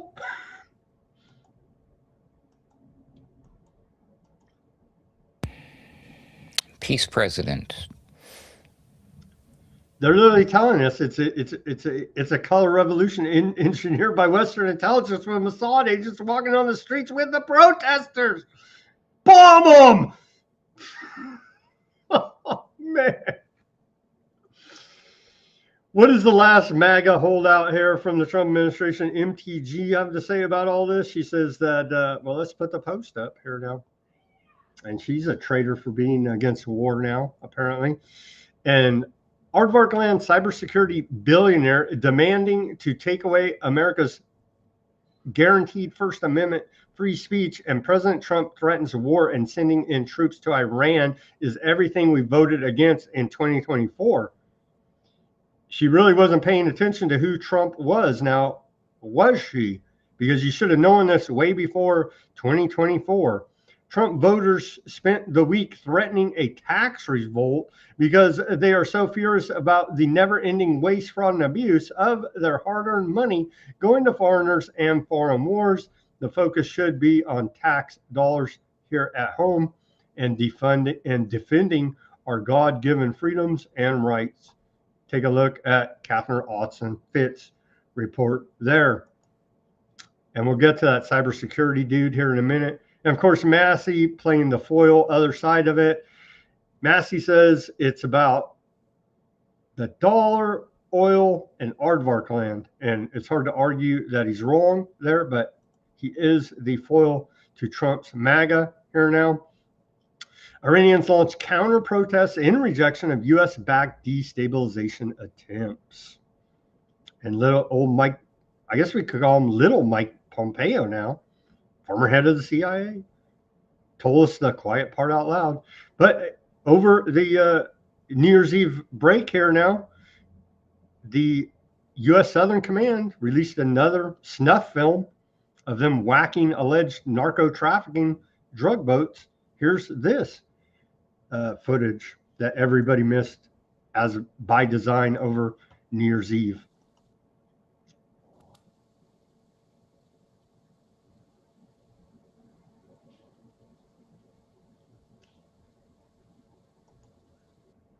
So there you go. They whacked another narco trafficker. Be happy. Clearly, nobody suffered in that one. Lethal kinetic strike on 2 vessels. And that was boom. Holy smokes. Jeez. They told them, you guys can't leave any survivors, because then people start asking questions. Why do you whack the survivors, as was seen in the September attack last year? It does seem like they're using more explosive now, doesn't it? I was wondering. They told them, you gotta taking any chances. You gotta obliterate. You gotta literally disintegrate everything. So there's no chance for survivors. I guess that's a little more humane, I suppose. A total of 5 narco terrorists were killed during these actions and 2 vessels destroyed, according to U.S. Southern Let me get my Command. calculator. Trump gave us the math the other day during a speech about how many American lives are saved for every narco terrorist killed. There's a number to ratio that he's going off of. I don't know where he gets these numbers from, but I need to put together an app. Well, that's what we'll do. We'll put together an app and sell it on the Apple and Google store. How many lives did Donald Trump save today by blowing away a narco terrorist? Awesome. I think I'm onto something. By the way, I came up with a good name for Mike Pompeo. It's Ozempeo. Ozempeo. There you go. Okay, so what's Maduro to do about all this? He calls it correctly. Maduro said, and he's been trying to make a deal with Trump, but here he said in Telesur interview in his car, Maduro said, what is the goal of the current government of the United States? They have already said it, to take all of the petroleum of Venezuela, the gold, the rare earths, the richness of Venezuela. And so pretty much. But here he is. He says he's ready to make a deal. Let's play this clip. I think it's translated into English about he feels the pressure, is ready to make a deal with Chevron. Don't kill him. That if they want the Venezuelan petroleum, Venezuela is ready for the investment of the US, like with Chevron, whatever they want, wherever they want, and how they want it. That if they want. So I guess the pressure campaign and the assassinations right off his coast there are working, because it's brought him to the table now, fearing for his own safety there in Venezuela as the president. To now, let's make. Do we know that was really him? Maybe that was fake. Maybe this is propaganda. Maybe, maybe that's what Telesur is putting out. But who are they? They're like the main broadcaster out of Venezuela. Yeah, it's state. It could all be. Could all be. The CIA intercepted the transmission, made it look like that was coming from the official state media, and it's not. It's simple, folks. It's real easy. Could be. Could be. He could already be whacked for all we know. And then see that it's like now the MAGA is like, we're winning. See, he's caving to Trump's peace through strength. We're winning. Russia formally demands U.S. stop pursuing oil tanker bounty on Venezuelan ships. Russia's formally asked the United States to stop chasing the oil tanker Bella 1, which has been evading the U.S. Coast Guard in the Atlantic for nearly 2 weeks. The vessel, marked with a Russian flag, is claimed by Washington to be stateless. The request was delivered to the U.S. State Department and the White House. The White House's Department of Homeland Security Council on New Year's Eve, according to a report out of the New York Times. So Even Putin, the vile thug who takes everything by force, is asking nicely. I mean, Trump's got the whole world eating out of his hands. I am so tired of all this winning, Sam. If this is how we're starting the year, just 2 days in, I'm excited. Department of War for 250 years, freedom has been defended by those willing to serve. Let's watch this short clip from the Department of War propaganda.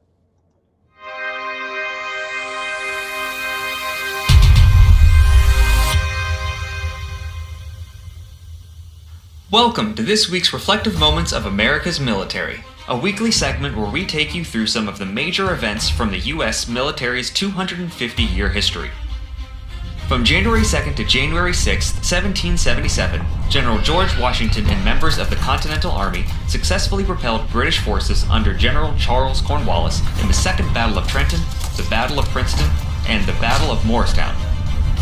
On January 4th, 1910, the U.S. Navy commissioned the South Carolina-class battleship USS Michigan, built in Camden, New Jersey.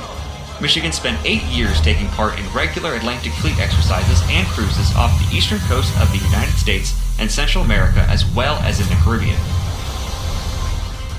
On January 5th, 1957, President Dwight D. Eisenhower announced the Eisenhower Doctrine, allowing a country being threatened by armed aggression from another state to request economic and military aid from the U.S.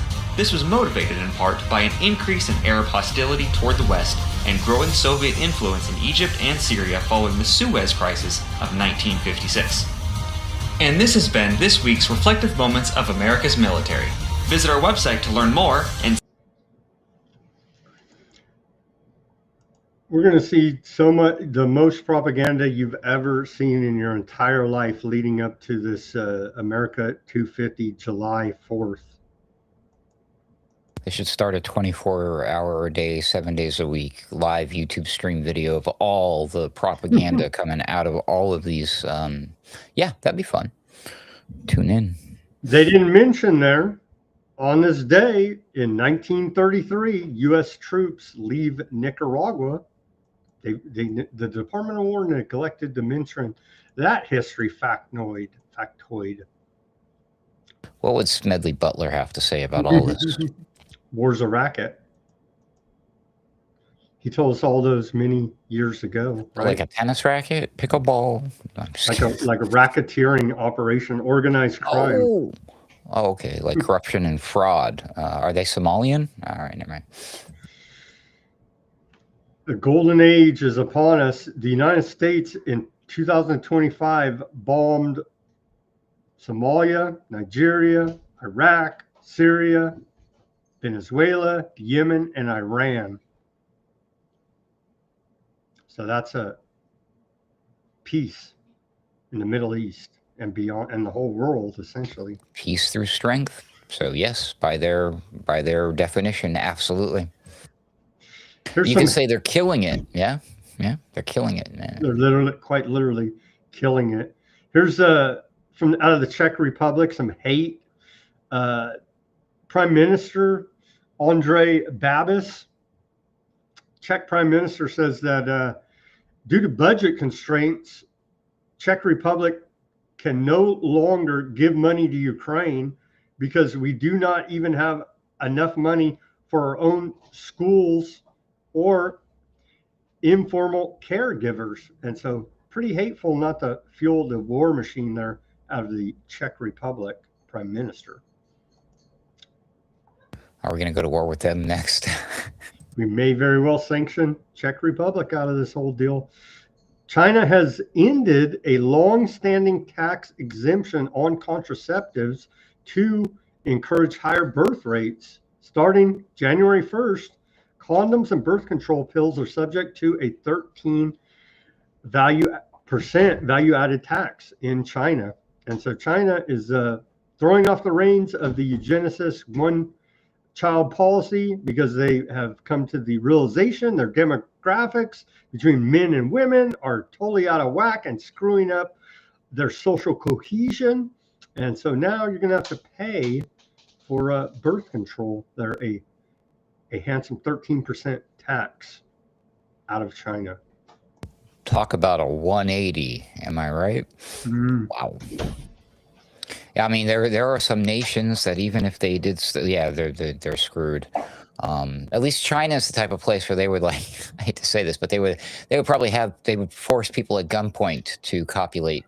That's how desperate they would replenish their population if necessary. Whereas the rest of them are like, could you please, we'll give you some money, we'll give you 3 days off a week. What can we do to have you guys get together and make babies? And they're like, well, it doesn't help that I don't need to do that because I got my AI girlfriend. What, anyway, that kind of thing going on. But Japan's in trouble. I think Greece is in trouble. Spain's in trouble. You name a country on the planet. United States of America is in trouble. Yep. So I guess China is getting in front of it before it's too late. What does that tell you, everybody? Tells you that the Malthusian eugenicist did one hell of a job. More geopolitical news here. Saudi Air Force heavily bombing UAE-backed STC separatists in Yemen today. Heavy bombings going on there. Onto Aardvark land news. The Tech Vaha Fund, which just got $10.4 million grant from the Trump administration to fight anti-Semitism and teach the Talmud, released a 22-minute video touting Aardvark exceptionalism and attacking Tucker Carlson and AOC alliance. American aardvarks are the wealthiest aardvark community in the history of the world, the president said. CEO Eric Cohen says after arguing that every aardvark youth should attend a aardvark day school rather than assimilate into America, there's no aardvark conspiracy. He says throughout the speech that aardvark land and America and American aardvarks are one and need to understand that being aardvark is the most important thing in the world and in our own lives. Simply incredible that this outfit is now being funded by U.S. taxpayers, and that's a post by Information Liberation there on the X. We won't play that clip, but we do have this clip. Well, here's how Trump spent his New Year's Eve with Shadow President Bibi, and next day calls to bomb Iran. It's all a strange coincidence. There's no conspiracy, even though it's documented their meeting and hatching these war plans.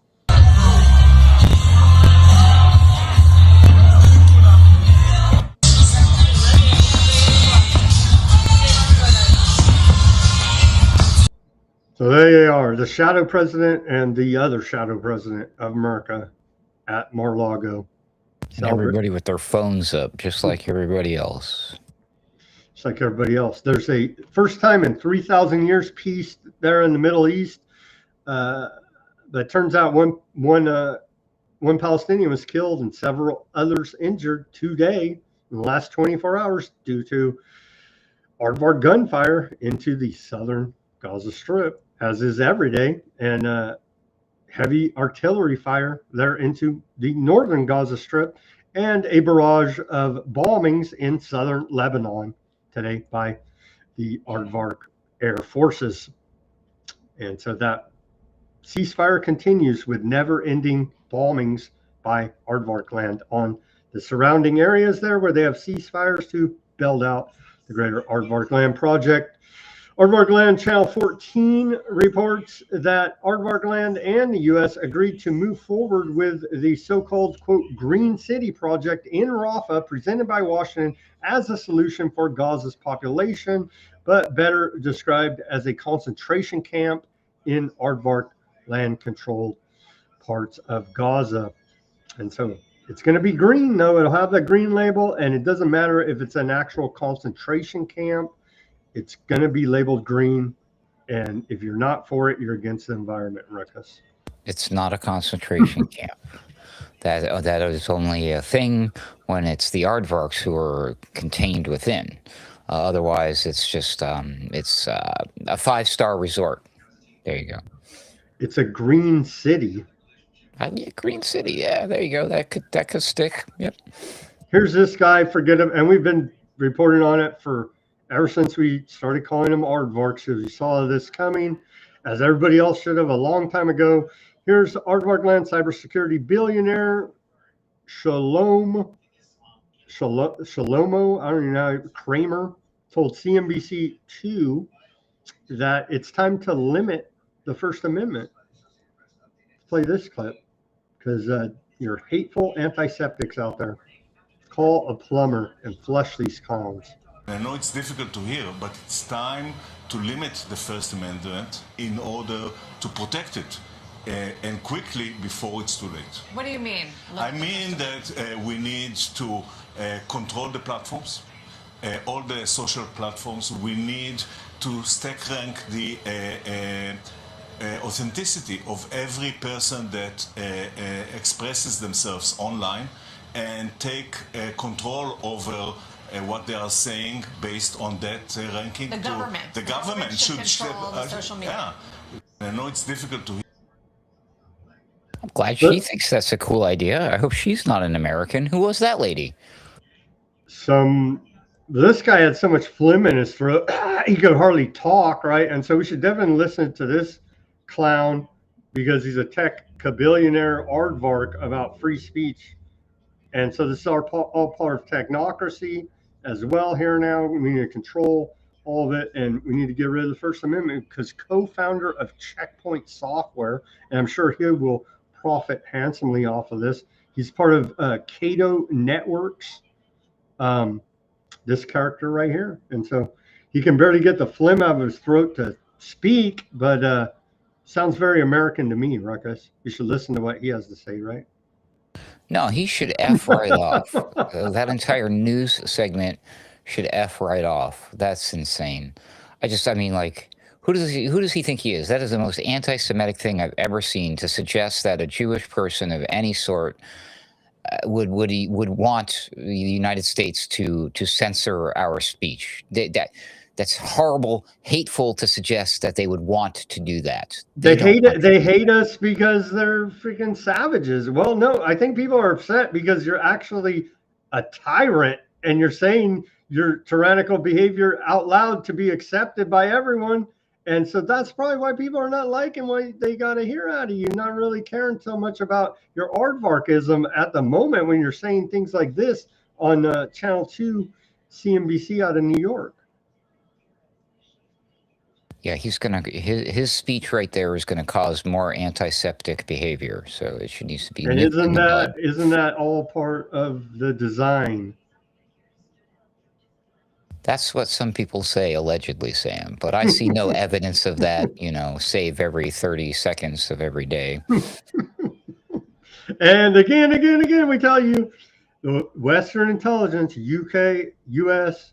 Aardvark sitting there on top, literally laughing about all of this, creating the division, the balkanization, the divide and conquer, using it as calls to, and radicalizing people all over the place, and using that as a reason to crack down more when it's all been socially engineered by your said intelligence agencies that are keeping us safe from the same radicals that they've radicalized. And as far as they're concerned, any actual blowback is just a bonus.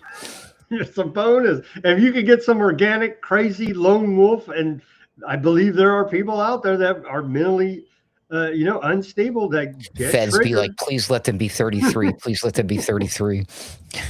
Like, yeah, and we could trigger some nut out there, even more better that way for us. And you see, that's how they roll. Where we at here? Sadly, Aardvark's genocide is taking a toll on their troops. Aardvark Land's mental health crisis deepens as depression and stress rates surge and life expectancies fall. New data from Aardvark Land's Maccabi Health Maintenance Organization shows a sharp rise in mental health distress, with 1 in 3 Aardvarks saying they need professional psychological support. The findings are especially stark among military personnel, where 39% of regular and reserve soldiers reported needing help, and 26% showed symptoms of depression. The figures come as Aardvark Land Central Bureau of Statistics reported a decline in life expectancy in 2024, the first drop since 2020, even when excluding war-related deaths. Together, the reports point to mounting strain on Aardvark Land's mental health. Yeah, you guys are committing genocide in front of the rest of the world and calling everybody antiseptic that says don't do genocide. So yeah, it turns out Aardvarks in Aardvark Land, some of them have a conscience and can't live with what's going on there now, falling into Great Depression. And we've reported on the Aardvark Land troop suicides. And so it's a giant mess, as with any and every war. For anybody that's not a genocidal, homicidal, maniac killer, you go out and do your duty, and then you come back and go, what the hell did I do? And that's what most of these troops are suffering from here now. Maybe they need a giant occult spell cast on them to do pure evil in the name of God's chosen people, Ruckus. I would never suggest such a thing. But maybe. We'll put that in the maybe pile. Maybe. No, but it speaks to, it's horrific and it's affecting everybody. Of course, the dead Palestinians more, but it's the Why don't we just give them, why doesn't Elon Musk just give them all like a free Grok premium subscription, and Grok can be like their companion, their psychologist, their girlfriend, boyfriend, furry squirrel thing, whatever. That's an idea too. Grok's like the smartest AI. That's what Grok says, except all the times that Grok is wrong, all the time. But anyways. Maybe a brain chip can help out. There you go. Post-traumatic stress solved from caused by committing genocide, solved through a brain chip here now, so you don't have to have a conscience about those kids you killed. Soma. It's a brave new world. All right, Ruckus, that's all we got for the first broadcast of 2026. You got anything else before we sign off? I don't think so. I might actually go hop on and do a little something else here with Naughty by Nature, Nature Boy. He does a podcast called The Third Rail, so check me out over there after this. I didn't realize that, you know who Lavoy Finicum was? Rest in peace, Lavoy Finicum. Yeah, the feds whacked him over there in Oregon, right? Yeah, I'd like to share, this is a quote that's allegedly attributed to him. I'm not sure if he borrowed this from somebody else, but he did say this. I just can't remember at what point, but he was known for saying, it doesn't matter how it ends, it matters how you stand. I'm paraphrasing here, but I wanted to share that quote with everybody because that's how I feel about 2026. I want everyone to don't be afraid of all the things that are happening, that are coming our way, because it's going to be some scary, scary SHIT. Be brave, have faith, believe in God, stay, close to your friends, your family, build a community this year. If you haven't built one already, prepare, because the what's about to hit the fan. And I love everybody out there. Have an awesome and prosperous 2026, folks. Thanks for having me, Sam. Thank you for joining us, Ruckus. Let's put up our links. You can go follow Ruckus over there on the X at AC_wordslinger. Follow me at Weaponized News. Let's go over to the channels quickly, and we'll sign off on this Friday broadcast. Over on the Odysee, we have John and Gur. Shout out to you there, Gur. The Arch is more Freemasonic nonsense. Yeah. And that's literally in our face, but they don't have the eyes to see. Let's see. Gur on the Odysee is feeling better. Good to hear you're feeling better there, Gur. He had some bats flying around his house, allegedly. Super bats. Super bats. Thank you guys for, they say a bunch of neurotic lunatics. Yeah. Aardvark Land's greatest mental health challenge is the psychopathy that their cult seems to impair to most of their population, impart to most of their population. Yeah. It's a giant mind control program. Your Aardvark Land in and of itself.